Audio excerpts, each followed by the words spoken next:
Protection des données personnelles. Dans un monde numérique, il est essentiel pour chacun d'apprendre à sécuriser ses données personnelles. C'est le combat de Internet Society.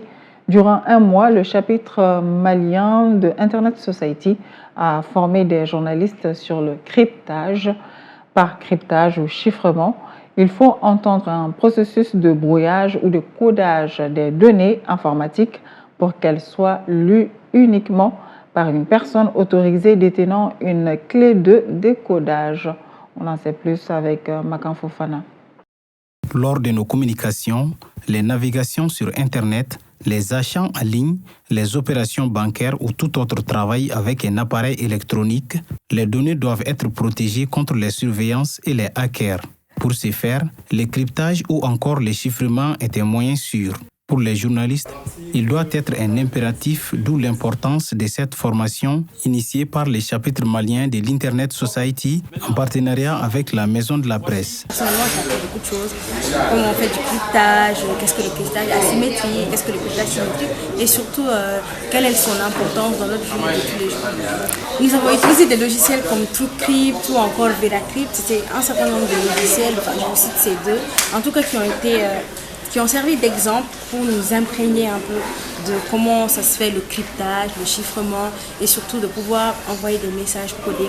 Ça nous permet de s'envoyer des informations sécurisées et ce qui nous met à l'abri parce que on sait que dans un pays où les journalistes courent des risques, donc ça peut protéger les journalistes, ça peut les mettre en sécurité. Durant 2 jours, une trentaine de participants ont appris à travailler avec plusieurs applications et logiciels de cryptage. Cette formation s'inscrit dans le programme d'activité de la Journée mondiale du cryptage. Le chiffrement est une procédure qui est utilisée dans le domaine informatique qui permet de brouiller les messages.